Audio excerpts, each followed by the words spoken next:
जय मसीह की प्यारे विश्वासियों, स्वागत है आपका अपना faith book Hindi summary channel पर, जहां हम लेकर आते हैं क्रिश्चियन किताबों की आत्मिक हिंदी समरी। आज हम समरी सुनने वाले हैं the good of affluence, seeking God in a culture of wealth by John R Schneider के बुक के बारे में। क्या आपने कभी सोचा है, अगर परमेश्वर अच्छा है तो क्या ये सुख सुविधाएं भी उसकी अच्छाई का ही हिस्सा हो सकती है? या क्या सच्ची आत्मिकता का मतलब हमेशा तंगी और सब कुछ छोड़ देना ही है? हम ऐसे समाज में रहते हैं जहां पैसा जिंदगी का एक बड़ा हिस्सा है। घर, सुविधा, सुरक्षा, मौके, ये सब हमारे रोज के अनुभवों का भाग हैं।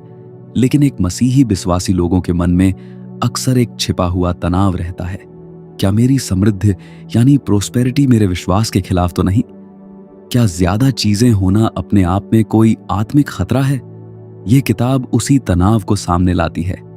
लेखक जॉन आर श्नाइडर यह दिखाना चाहते हैं कि समस्या पैसा होना नहीं है, बल्कि पैसे को देखने का नजरिया है।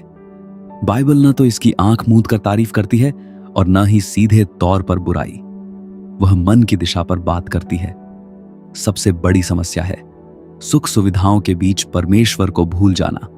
सबसे बड़ा सच है, परमेश्वर ने सांसारिक सुखों को बनाया, लेकिन उन्हें अपनी महिमा और प्रेम के नीचे रखा।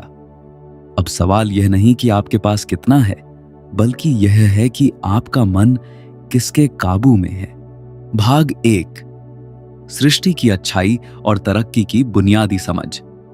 जब हम पैसे और सुख सुविधाओं की बात करते हैं तो अक्सर हमारा ध्यान सीधा नए नियम की चेतावनियों पर चला जाता है। लेकिन इस विषय को समझने की शुरुआत वहीं से होनी चाहिए जहां से बाइबल शुरू होती है, सृष्टि से। अगर शुरुआत ही सही नहीं होगी तो नतीजे भी उलझे हुए निकलेंगे। उत्पत्ति 1:28 में परमेश्वर इंसान को आशीष देता है और कहता है कि फलो फूलो, पृथ्वी को भर दो और उसे अपने वश में करो। यह हुक्म सिर्फ आबादी बढ़ाने के लिए नहीं था।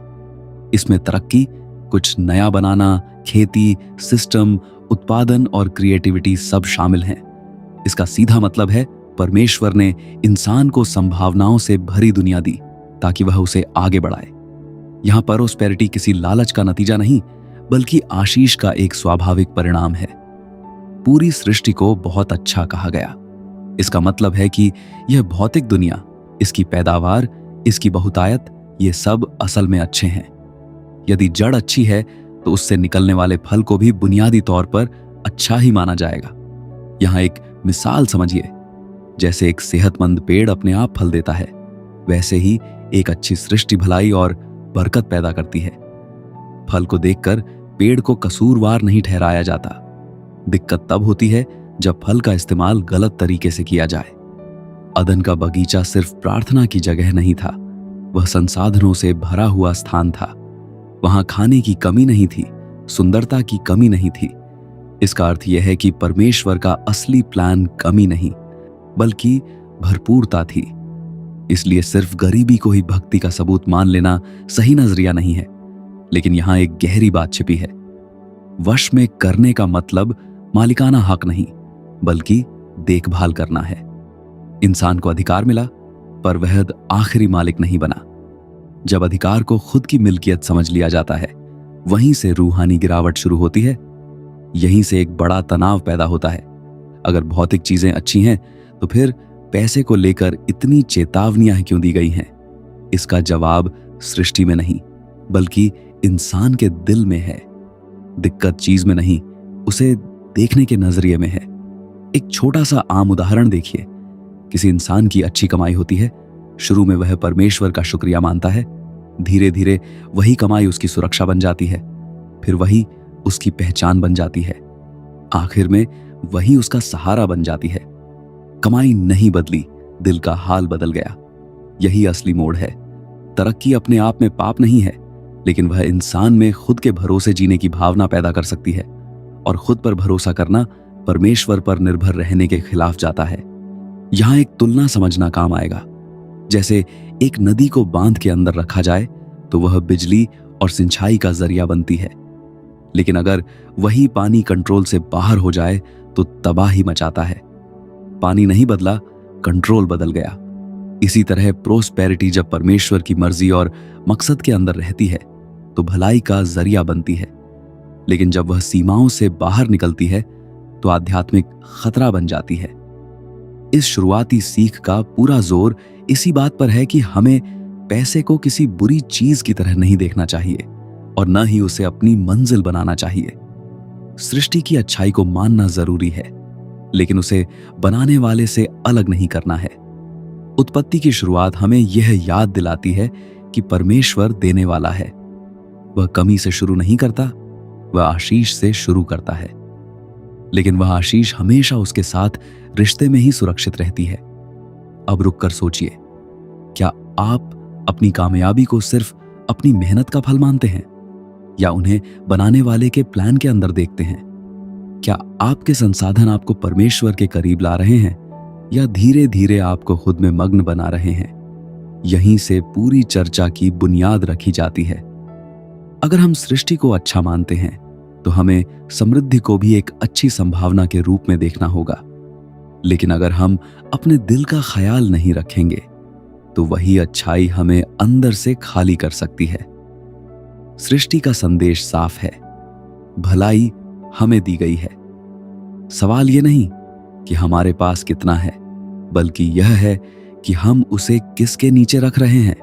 भाग 2, पतन, याद रखना और समृद्धि का आत्मिक खतरा।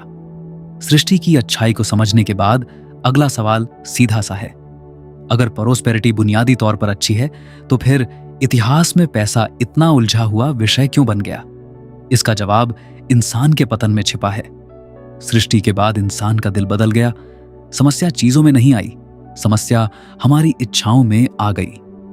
जब इंसान ने परमेश्वर से अलग होकर अपनी मर्जी चलाने का फैसला किया, तब से हर आशीष के अंदर खुद पर भरोसा करने का बीज छिप गया।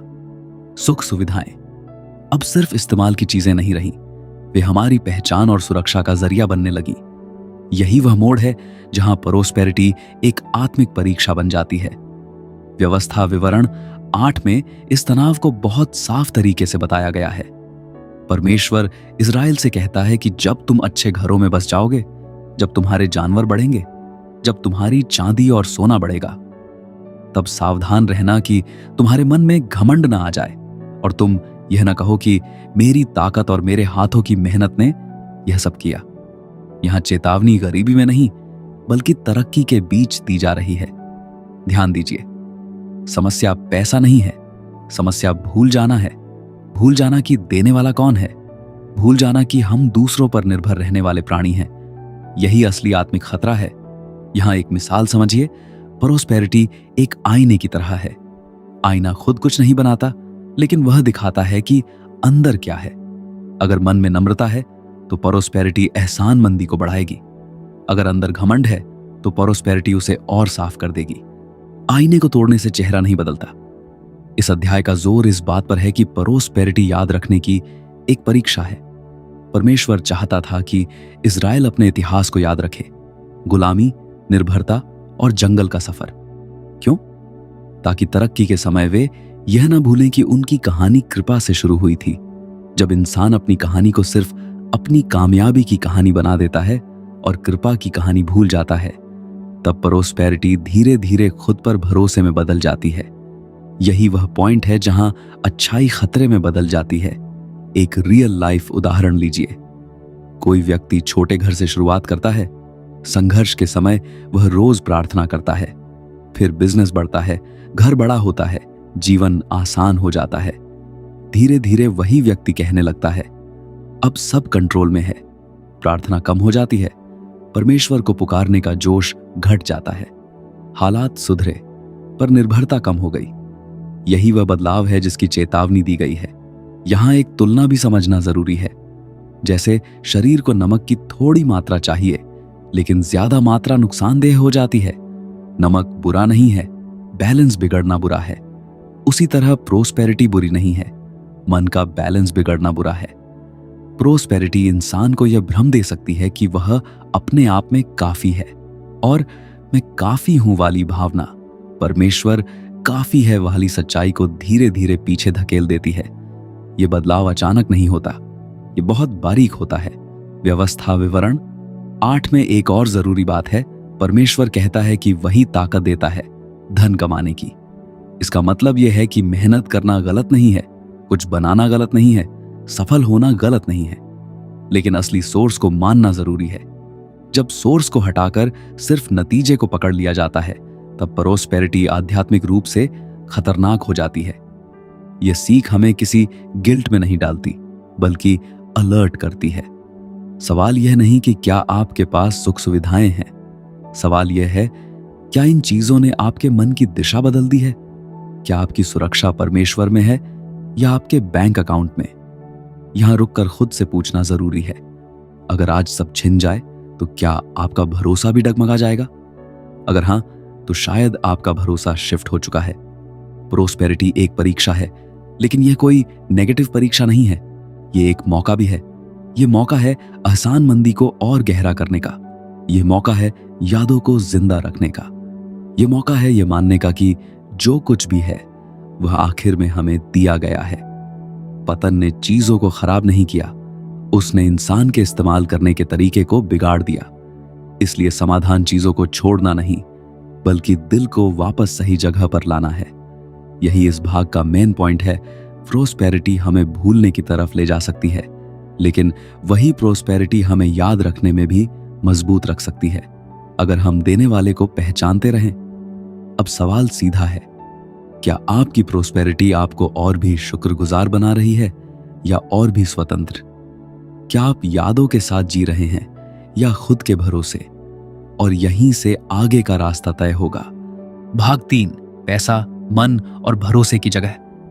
अब तक हमने देखा कि सृष्टि में अच्छाई थी और पतन के बाद वही अच्छाई मन की परीक्षा बन गई। अब सवाल और गहरा होता है, आखिर असली लड़ाई कहां है? चीजों में नहीं, हालात में नहीं, बल्कि भरोसे की जगह में। यही वजह है कि नए नियम में चेतावनी सीधे पैसे पर नहीं, बल्कि उस भरोसे पर दी जाती है जो पैसे पर रखा जाता है। पहला तीमुथियुस 6:17 में साफ कहा गया है कि जो इस दुनिया में अमीर हैं वे घमंड न करें और अस्थाई पैसे पर उम्मीद न रखें, बल्कि परमेश्वर पर। यहां दिक्कत अमीर होना नहीं है, बल्कि पैसे से उम्मीद लगा लेना है। पैसा भरोसे के लायक नहीं है, वह टिकाऊ लगता है पर असल में बदलने वाला है। चीजें बदलते हैं, हालात बदलते हैं, सेहत बदलती है, लोग बदलते हैं, लेकिन परमेश्वर नहीं बदलता। इसलिए भरोसे की जगह सबसे जरूरी है। यहां एक मिसाल समझिए, पैसा एक कुर्सी की तरह है। अगर आप उस पर बैठते हैं तो वह कुछ देर सहारा दे सकती है, लेकिन अगर कुर्सी कमजोर हो और आप उसे ही अपनी सुरक्षा मान लें तो गिरना तय है। परमेश्वर चट्टान है, पैसा एक मामूली आसन है। फर्क पहचानना बहुत जरूरी है। यह सीख हमें गहराई से खुद को जांचने की तरफ ले जाती है। क्या हम अपने संसाधनों को एक टूल की तरह देखते हैं या अपनी पहचान की तरह? क्या हमारे फैसले परमेश्वर के डर में लिए जाते हैं या आर्थिक सुरक्षा खोने के डर में? यही मत्ती 6:19 से 21 वाली बात जुड़ती है, जहां तेरा धन है वहां तेरा मन भी लगा रहेगा। ये बात बहुत सादा है, लेकिन बहुत गहरी है। पैसा सिर्फ बाहर की संपत्ति नहीं है, वह मन की दिशा का इशारा है। अगर हमारा सारा निवेश सिर्फ धरती पर है तो हमारी चिंता भी धरती तक ही रहेगी। अगर हमारी प्राथमिकता ऊपर वाली है तो संसाधनों का इस्तेमाल भी अलग होगा। यहां एक तुलना समझना काम आएगा। जैसे कंपास की सुई हमेशा उत्तर की तरफ इशारा करती है, वैसे ही मन हमेशा अपने खजाने की तरफ झुकता है। अगर खजाना बैंक बैलेंस है तो मन उसी के चारों तरफ घूमेगा। अगर खजाना परमेश्वर का राज्य है तो फैसले भी उसी दिशा में होंगे। कंपास का कसूर नहीं होता, दिशा को देखा जाता है। इस भाग का एक बड़ा पॉइंट यह है कि पैसा पास में होना गलत नहीं है, लेकिन पैसे का मालिक बन जाना गलत है। जब संसाधन हमारे जीवन के मकसद को कंट्रोल करने लगते हैं, तब वे साधन नहीं, मालिक बन जाते हैं। यहां एक छोटा सा रियल लाइफ उदाहरण सोचिए। किसी इंसान को प्रमोशन का मौका मिलता है, लेकिन इसके साथ ऐसा समझौता जुड़ा है जो उसके विश्वास के खिलाफ है। अगर उसका पहला लक्ष्य सिर्फ ज्यादा कमाई है तो फैसला साफ हो जाएगा, लेकिन अगर उसका पहला लक्ष्य परमेश्वर की मर्जी है तो फैसला अलग होगा। संसाधन नहीं बदले, प्राथमिकता बदल गई। पहला तीमुथियुस 6 में यह भी कहा गया है कि परमेश्वर हमें सब कुछ भोग और आनंद के लिए देता है। इसका मतलब है कि खुशियां मनाना पाप नहीं है। दिक्कत तब है जब खुशी शुक्रगुजारी से अलग हो जाती है। जब चीजों का भोग परमेश्वर की जगह ले लेता है, तब बैलेंस बिगड़ जाता है। इस सीख का केंद्र यही है, पैसे का सही और आत्मिक इस्तेमाल मन की हालत पर निर्भर करता है। अगर मन कोमल है तो पैसा दरियादिली को जन्म देगा। अगर मन स्वार्थी है तो पैसा सिर्फ लालच को बढ़ाएगा। यहां एक और बात पर ध्यान देना जरूरी है। पैसा सिर्फ आर्थिक चीज नहीं है, वह ताकत का एक जरिया है। वह हमें विकल्प देता है, आजादी देता है, असर बढ़ाता है, और ताकत हमेशा इंसान के असली स्वभाव को बाहर लाती है। इसलिए पैसे का सवाल असल में हमारे स्वभाव का सवाल है। अब रुककर सोचिए, जब आप भविष्य की प्लानिंग करते हैं तो आपकी पहली चिंता क्या होती है? सुरक्षा, रुतबा, सुविधा या परमेश्वर की मर्जी? यह सवाल कड़वा लग सकता है, लेकिन ईमानदार जवाब ही आपकी दिशा तय करेगा। पैसे को छोड़ देना उपाय नहीं है, अगर मन वैसा ही बना रहे। असली बदलाव अंदर से शुरू होता है। भरोसे की जगह बदलना ही असली मोड़ है। जब उम्मीद परमेश्वर पर टिकती है, तब पैसे की जगह अपने आप सीमित हो जाती है। वह काम आने वाली एक चीज बनता है, पहचान का आधार नहीं। इस भाग का असली सच यही है। पैसा मन को अपनी तरफ खींचता है, लेकिन मन को किस तरफ जाने देना है, यह चुनाव हमारा है। परमेश्वर हमें संसाधन देता है, लेकिन वह चाहता है कि हमारा भरोसा उसी पर रहे। अब सवाल यह है, आपका खजाना कहां है? और अगर खजाना बदल जाए तो क्या आपका मन भी डगमगा जाएगा? यहीं से आगे की बात और गहरी होगी, क्योंकि अब बात सिर्फ भरोसे की नहीं, बल्कि इस्तेमाल और मकसद की होगी। अगर इन बुक समरीज के जरिए आपको आत्मिक लाभ मिल रहा है तो इस वीडियो को लाइक और चैनल को सब्सक्राइब जरूर करें। आप इस वीडियो को पॉज करके स्क्रीन पर दिए गए बार कोड को स्कैन करके यूपीआई के जरिए हमें सपोर्ट कर सकते हैं। साथ ही आप हमारे चैनल का मेंबरशिप भी ले सकते हैं। आपका एक छोटा सा सहयोग इस मसीही चैनल की ग्रोथ के लिए बहुत कीमती है। चलिए अब समरी के अगले हिस्से की तरफ बढ़ते हैं। भाग 4, इस्तेमाल, जिम्मेदारी और दरियादिली की दिशा। अब तक यह साफ हो चुका है कि दिक्कत पैसा होना नहीं, बल्कि पैसे पर भरोसा करना है। लेकिन सिर्फ भरोसा सही कर लेना ही काफी नहीं है। अगला सवाल यह है, अगर प्रोस्पेरिटी परमेश्वर की तरफ से एक अच्छी चीज है तो इसका इस्तेमाल कैसे करें? यहीं से जिम्मेदारी की बात शुरू होती है। सुख सुविधाएं सिर्फ अपनी मौज मस्ती के लिए नहीं मिली, वे एक खास मकसद के साथ दी गई हैं। जब भरोसा परमेश्वर पर टिक जाता है, तब पैसे को खर्च करने का तरीका भी बदलने लगता है। पहला तीमुथियुस 6 का 17 से 18 में आगे बताया गया है कि अमीर लोग भलाई करने में अमीर बने, अच्छे कामों में दिल खोल कर दें और दूसरों की मदद के लिए तैयार रहे। यहां रास्ता एकदम साफ है। पैसा सिर्फ बटोरने की चीज नहीं, सेवा करने का जरिया है। प्रोस्पेरिटी को रोक कर नहीं रखना है, उसे बहने देना है। यहां एक मिसाल समझिए। पैसा पानी की तरह है। अगर पानी को एक जगह रोक दिया जाए तो वह बदबूदार होकर सड़ने लगता है, लेकिन अगर वह बहता रहे तो वह जीवन देता है। उसी तरह जब संसाधन सिर्फ जमा होते रहते हैं तो वे इंसान को अंदर से कठोर बना सकते हैं, लेकिन जब उन्हें दूसरों के साथ बांटा जाता है तो वे जीवन और आशीष बनते हैं। दरियादिली सिर्फ बाहर से किया गया कोई काम नहीं है, यह मन की सही दिशा का नतीजा है। अगर भरोसा परमेश्वर पर है तो देने में डर नहीं लगेगा, लेकिन अगर भरोसा पैसे पर है तो देने में असुरक्षा महसूस होगी। इसलिए खुलकर देना असल में आपके विश्वास का टेस्ट है। इस सीख में एक जरूरी बात यह है कि सुख सुविधाओं का आनंद लेना गलत नहीं है। परमेश्वर ने इस दुनिया को बहुत खूबसूरत बनाया है, लेकिन आनंद लेने और हाको जताने में फर्क है। आनंद आसानमंदी से जुड़ा होता है, हक जताना खुद पर भरोसे से। जब हम कहते हैं यह मेरा है तो बात बदल जाती है, लेकिन जब हम कहते हैं यह मुझे जिम्मेदारी के तौर पर मिला है तो समझदारी आती है। यहां एक तुलना समझिए। जैसे कोई इंसान बैंक में काम करता है और करोड़ों रुपए उसके कंट्रोल में होते हैं, पर वह जानता है कि वह उनका मालिक नहीं है, वह सिर्फ एक मैनेजर है। अगर वह उस पैसे को अपना समझने लगे तो यह जुर्म होगा। उसी तरह इंसान को संसाधन सौंपे गए हैं, लेकिन असली मालिक परमेश्वर ही है। यह फर्क समझना बहुत जरूरी है। दरियादिली सिर्फ दान देने तक ही सीमित नहीं है, यह हमारे जीवन की प्राथमिकताओं में दिखती है। हम अपना वक्त कहाँ लगाते हैं, हम किस पर खर्च करते हैं, हम किस काम को बढ़ावा देते हैं, ये सारे फैसले बताते हैं कि हमारा पैसा किसकी सेवा कर रहा है। यहां एक छोटा सा रियल लाइफ उदाहरण देखिए। कोई परिवार अपनी कमाई का एक हिस्सा रेगुलर अलग रखता है, सिर्फ इसलिए कि वे दूसरों की मदद कर सकें। शुरू में यह मुश्किल लगता है, लेकिन वक्त के साथ वे देखते हैं कि उनका डर कम हो रहा है और भरोसा बढ़ रहा है। देने का काम सिर्फ दूसरों को नहीं बदलता, देने वाले को भी बदल देता है। इस भाग का एक बड़ा पॉइंट यह है कि प्रोस्पेरिटी का मकसद सिर्फ अपना आराम नहीं, बल्कि सबका भला करना है। जब संसाधन सिर्फ अपनी सुरक्षा तक सिमट जाते हैं तो वे आध्यात्मिक रूप से छोटे पड़ जाते हैं, लेकिन जब वे परमेश्वर के राज्य के कामों में लगाए जाते हैं तो उनकी वैल्यू बढ़ जाती है।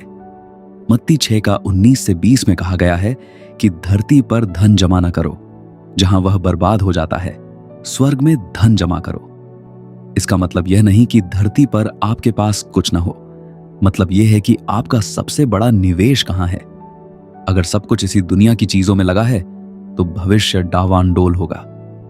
अगर प्राथमिकता आने वाले कल की है तो धरती की चीजें अपनी सही जगह पर रहेंगी। यहां रुककर एक सवाल पूछना जरूरी है, क्या आपका बजट आपके विश्वास को दिखाता है? क्या आपके खर्च बताते हैं कि आपके लिए क्या जरूरी है? क्योंकि पैसा हमेशा मन का नक्शा दिखा देता है। प्रोस्पेरिटी का सही इस्तेमाल डर से आजाद होकर किया जाता है।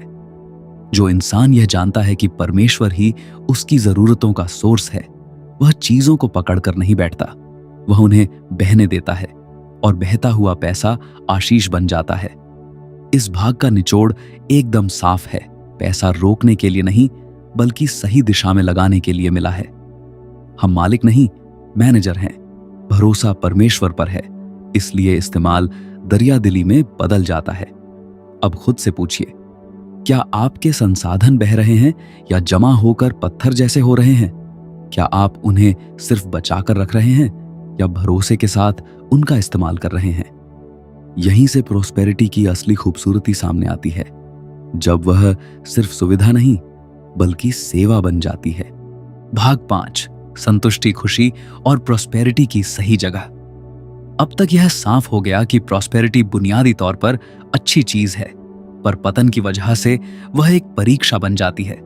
भरोसा परमेश्वर पर होना चाहिए और संसाधनों का इस्तेमाल दरियादिली से होना चाहिए। अब एक और गहरा सवाल उठता है, क्या प्रोस्पेरिटी के बीच भी सच्ची संतुष्टि मुमकिन है? या क्या ज्यादा होने का मतलब यह है कि हमें हमेशा और ज्यादा ही चाहिए? यही संतुष्टि की बात आती है। दूसरा, तीमुथियुस 6 में ही यह भी कहा गया है कि संतुष्टि के साथ भक्ति करना बहुत बड़े फायदे की बात है। यह एक वाक्य प्रोस्पेरिटी की पूरी चर्चा को बैलेंस कर देता है। संतुष्टि का मतलब यह नहीं कि हम तरक्की ना करें। संतुष्टि का मतलब है जो हमारे पास है उसमें परमेश्वर की मौजूदगी को महसूस करना। यहां एक मिसाल समझिए। अगर दिल में कोई खाली जगह है तो हम उसे चीजों से भरने की कोशिश करते हैं, लेकिन वह जगह चीजों के साइज की नहीं है, वह परमेश्वर के साइज की है। इसलिए हम जितनी भी चीजें जोड़ लें, अंदर की भूख कभी खत्म नहीं होती। जब तक सेंटर में परमेश्वर नहीं होगा तब तक सुकून नहीं आएगा। प्रोस्पेरिटी एक बारीक सा भ्रम पैदा करती है कि अगली कामयाबी हमें सेटल कर देगी, लेकिन कामयाबियां बस कुछ पल की खुशी देती हैं। नया घर, नई गाड़ी, नया लेवल कुछ समय के लिए जोश लाते हैं, फिर नॉर्मल हो जाते हैं। अगर संतुष्टि बाहरी बढ़ोतरी पर टिका है तो मन हमेशा बेचैन रहेगा। सबोपदेशक 5 का 18 से 19 में कहा गया है कि परमेश्वर ने इंसान को उसकी मेहनत का मजा लेने का भी वरदान दिया है। यहां एक बैलेंस दिखता है। मजा लेना गलत नहीं है, लेकिन मजे को ही अपना आखिरी गोल बना लेना गलत है। खुशी एक तोहफा है, मकसद नहीं। यहां एक तुलना समझना काम आएगा। जैसे खाना शरीर को ताकत देता है, लेकिन अगर कोई सिर्फ स्वाद के लिए खाए और लिमिट भूल जाए तो वही खाना नुकसान कर सकता है। उसी तरह सांसारिक सुख जीवन का हिस्सा है, लेकिन जब वे काबू से बाहर हो जाते हैं तो संतुष्टि छीन लेते हैं। संतुष्टि का मतलब रुक जाना नहीं, बल्कि स्थिरता है। यह जानना कि मेरी पहचान मेरी चीजों से तय नहीं होती। यह समझना कि मेरी कीमत मेरी कमाई से नहीं जुड़ी है। जब पहचान परमेश्वर में टिकी होती है, तब प्रॉस्पेरिटी अपनी सही जगह पर रहती है। यहां एक छोटा सा रियल लाइफ उदाहरण देखिए। एक व्यक्ति जिसकी इनकम फिक्स है, लेकिन वह लगातार अपनी लाइफ की तुलना दूसरों से करता है। सोशल मीडिया पर दूसरों की सक्सेस देखकर वह परेशान हो जाता है। उसका असंतुष्टि उसकी असली हालत से नहीं, बल्कि तुलना करने से पैदा होता है। जैसे ही तुलना कम होती है, संतुष्टि बढ़ने लगता है। दिक्कत कमाई नहीं थी, देखने का नजरिया था। इस भाग का एक जरूरी पॉइंट यह है कि संतुष्टि और आगे बढ़ने की चाहत एक दूसरे के दुश्मन नहीं है। हम मेहनत कर सकते हैं, बढ़ सकते हैं, प्लान बना सकते हैं, लेकिन अंदर शांति बनी रह सकती है। संतुष्टि का मतलब है कि अगर हालात बदल भी जाए तो मेरी अंदरूनी शांति ना टूटे। यहां एक और बात गौर करने वाली है। अगर प्रॉस्पेरिटी खुशी का सोर्स बन जाती है तो उसका छिन्ना दुख की वजह बन जाता है। लेकिन अगर परमेश्वर खुशी का सोर्स है तो प्रॉस्पेरिटी बस एक एक्स्ट्रा तोहफा बन जाती है। सोर्स बदलते ही पूरा अनुभव बदल जाता है।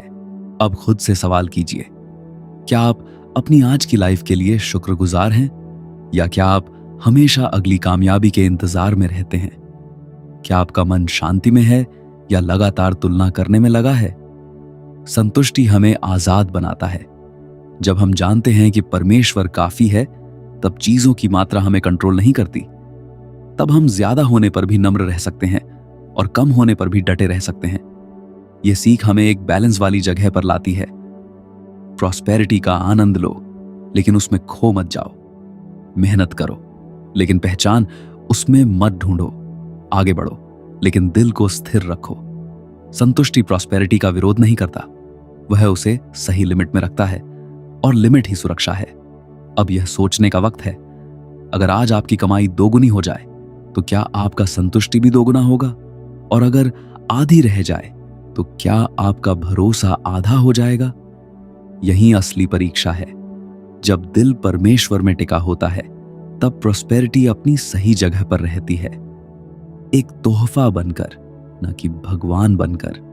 भाग 6, अनंत नजरिया और प्रॉस्पेरिटी का आखिरी मकसद। अब यह सफर अपने आखिरी पड़ाव पर पहुंच गया है।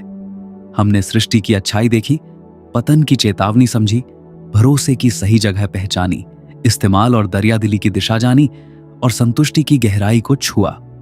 अब सबसे जरूरी सवाल बचता है, प्रॉस्पेरिटी का असली मकसद क्या है? अगर जिंदगी सिर्फ इसी दुनिया तक सीमित नहीं है, तो पैसे की वैल्यू भी सिर्फ यहीं तक नहीं हो सकती। यही वह पॉइंट है जहां एक अनंत नजरिया, इटर्नल पर्सपेक्टिव होना बहुत जरूरी है। मत्ती 6 का 19 से 21 यहां फिर से सबसे अहम हो जाता है। जहां तेरा धन है, वहां तेरा मन भी लगा रहेगा। और साथ ही यह भी कहा गया कि स्वर्ग में धन जमा करो। इसका मतलब है कि प्रॉस्पेरिटी को हमेशा बड़े मकसद के साथ जोड़कर देखना है। अगर सब कुछ अस्थायी है, तो संसाधनों का आखिरी इस्तेमाल भी अस्थायी नहीं होना चाहिए। यहां एक मिसाल समझिए, यह जिंदगी एक सफर की तरह है और प्रॉस्पेरिटी सफर का सामान है। अगर मुसाफिर अपने सामान को ही अपनी मंजिल मान ले, तो वह रास्ता भटक जाएगा। सामान इस्तेमाल के लिए होता है, पहचान के लिए नहीं। मंजिल तय करती है कि क्या साथ रखना है और क्या छोड़ देना है। जब हम बड़े नजरिए को खो देते हैं, तब आज की दुनिया ही हमारे लिए सब कुछ बन जाती है। तब हर फैसला सिर्फ आराम और सुरक्षा के हिसाब से लिया जाता है। लेकिन जब यह समझ पक्की होती है कि जीवन का केंद्र परमेश्वर का राज्य है, तब संसाधनों का रोल बदल जाता है। वे बस एक जरिया बन जाते हैं, मंजिल नहीं। यहां एक तुलना समझना काम आएगा। जैसे कोई किसान बीज बोता है, अगर वह सारा बीज खुद ही खा ले तो आगे की फसल खत्म हो जाएगी। लेकिन अगर वह कुछ बीज जमीन में बो दे तो बाद में उसे कई गुना फल मिलेगा। बीज खोया नहीं, उसका निवेश हुआ। उसी तरह जब संसाधन बड़े मकसद के लिए लगाए जाते हैं तो उनकी वैल्यू बढ़ जाती है। इस आखिरी सीख का एक गहरा पॉइंट यह है कि प्रॉस्पेरिटी हमें एक मौका देती है। परमेश्वर के काम में हिस्सा लेने का। संसाधन हमें यह आजादी देते हैं कि हम भलाई बढ़ा सकें, इंसाफ का साथ दे सकें, सेवा कर सकें और सुसमाचार के काम में अपना योगदान दे सकें। अगर हम सिर्फ अपने उपभोग यानी कंजम्पशन तक सिमट कर रह जाते हैं तो हम एक बड़ा मौका गंवा देते हैं। यहां एक छोटा सा रियल लाइफ उदाहरण देखिए। एक व्यक्ति अपनी कमाई का एक हिस्सा ऐसे काम में लगाता है जो लोगों की जिंदगी को हमेशा के लिए बदल देता है। सालों बाद वह देखता है कि उसके एक छोटे से फैसले ने कई लोगों को एक नई उम्मीद दी। पैसा तो खत्म हो गया, लेकिन उसका असर बना रहा। यही वह अनंत नजरिया है जो अब भी दिखता नहीं, पर हमेशा के लिए है। बड़ा नजरिया हमें डर से आजाद करता है। जब हमें पता होता है कि हमारा भविष्य परमेश्वर के हाथ में सुरक्षित है, तब हम आज की चीजों को पकड़ कर नहीं बैठते। पकड़ने की वजह अक्सर असुरक्षा होती है, लेकिन अगर भविष्य सुरक्षित है तो इंसान आज खोल कर दे सकता है। यहां एक और जरूरी सवाल उठता है, अगर आज हमें अपनी जिंदगी का हिसाब देना हो तो क्या हमारी प्रॉस्पेरिटी का इस्तेमाल उस दिशा में था जो परमेश्वर की मर्जी से मेल खाता है? यह सवाल डराने के लिए नहीं, बल्कि हमें जगाने के लिए है। प्रॉस्पेरिटी का आखिरी मकसद सिर्फ अपना सुख नहीं है, वह परमेश्वर की महिमा को दिखाने का एक माध्यम है। जब संसाधन प्रेम, न्याय और सच्चाई को बढ़ाते हैं, तब वे अपना सबसे बड़ा रोल निभाते हैं। अब इस पूरे सफर को देखते हुए एक बात साफ है, पैसा न तो दुश्मन है और न ही बचाने वाला। वह एक मौका है, वह एक परीक्षा है, वह एक जरिया है। उसकी वैल्यू इस बात से तय होती है कि हम उसे किस तरफ मोड़ते हैं। यहां रुक कर गहराई से सोचिए, अगर आपके पास जो कुछ है वह थोड़े समय के लिए है, तो क्या आप उसे हमेशा के काम आने वाले मकसद के लिए इस्तेमाल कर रहे हैं? अगर आपकी जिंदगी सिर्फ कुछ सालों की है, तो क्या आपकी प्राथमिकताएं उस बड़े नजरिए के हिसाब से हैं? प्रॉस्पेरिटी की असली भलाई तभी दिखती है जब वह परमेश्वर के प्लान से जुड़ जाती है। तब पैसा सिर्फ प्रॉपर्टी नहीं रहता, वह एक गवाही बन जाता है। तब वह सिर्फ सुविधा नहीं रहता, वह सेवा बन जाता है। आखिर में सवाल पैसे का नहीं है, सवाल दिल का है, सवाल दिशा का है, सवाल मंजिल का है। और जब मंजिल साफ हो जाती है तो सामान का इस्तेमाल भी साफ हो जाता है। इस बुक समरी में हमने देखा कि प्रॉस्पेरिटी ना तो दुश्मन है और ना ही बचाने वाली। यह सृष्टि की एक अच्छाई है, लेकिन पतन की वजह से एक परीक्षा भी है। यह एक मौका है अपने भरोसे को परखने का, संतुष्टि को गहरा करने का और दरियादिली को जिंदा रखने का। पैसे का सवाल कभी सिर्फ बाहर का नहीं होता, यह हमेशा मन की दिशा से जुड़ा होता है। अगर भरोसा परमेश्वर पर है तो प्रॉस्पेरिटी आशीष बनती है। अगर हमारी पहचान इन सुख सुविधाओं से जुड़ जाती है तो वही आशीष बोझ बन जाती है। अनंत नजरिया हमें सिखाता है कि जो कुछ हमारे पास है वह सिर्फ अभी के लिए नहीं, बल्कि एक बड़े मकसद के लिए है। अब वक्त है रुककर अपनी पसंद और प्राथमिकताओं को देखने का, अपनी चीजों को एक नए नजरिए से देखने का। आज ही एक छोटा कदम उठाइए, शुक्रगुजारी में, दरियादिली में और परमेश्वर पर गहरे भरोसे में। प्रॉस्पेरिटी को अपनी जिंदगी का मालिक मत बनने दीजिए, उसे परमेश्वर की मर्जी के हिसाब से इस्तेमाल कीजिए। आज की book the good of affluence, seeking God in a culture of wealth by John R Schneider की समरी यहीं समाप्त होती है। कृपया वीडियो को लाइक करें ताकि हमें पता चले कि आप आशीषित हुए हैं। कमेंट सेक्शन में अपनी गवाही जरूर बताएं जो आज आपने इस वीडियो से पाई है। शेयर कीजिए उन लोगों के साथ जिन्हें इस बुक समरी को सुनने की जरूरत है, और चैनल को सब्सक्राइब करें ताकि हर हफ्ते नई आत्मिक किताब की समरी सबसे पहले आपके पास पहुंचे। आप हमें UPI के जरिए सपोर्ट कर सकते हैं और हमारे चैनल का मेंबरशिप भी ले सकते हैं। आपका यह छोटा सा सहयोग हमें न केवल एनकरेजमेंट देता है, बल्कि हमें और भी बेहतर समरी बनाने की प्रेरणा भी देता है। हमारा मिशन है कि दुनिया की श्रेष्ठ मसीही किताबों का ज्ञान आप तक आपकी अपनी भाषा हिंदी में पहुंचे, ताकि परमेश्वर का वचन और इन लेखकों के अनुभव आपके जीवन के लिए एक बड़ी आशीष का कारण बने। धन्यवाद प्यारे विश्वासियों। प्रभु यीशु मसीह आपको आशीष दें। मिलते हैं अगले वीडियो में एक नई किताब के साथ। यहीं आपका अपना फेसबुक हिंदी समरी चैनल पर। जय मसीह की। अगर इस समरी से आपको कुछ सीखने समझने को मिला है तो यहीं मत रुकिए, बाईं ओर दिए गए वीडियो को देखें जहां और भी गहरी बातें आपका इंतजार कर रही हैं। दाईं ओर की प्लेलिस्ट जरूर देखें क्योंकि उसमें वह सीख है जो आपके जीवन को नई दिशा दे सकती है।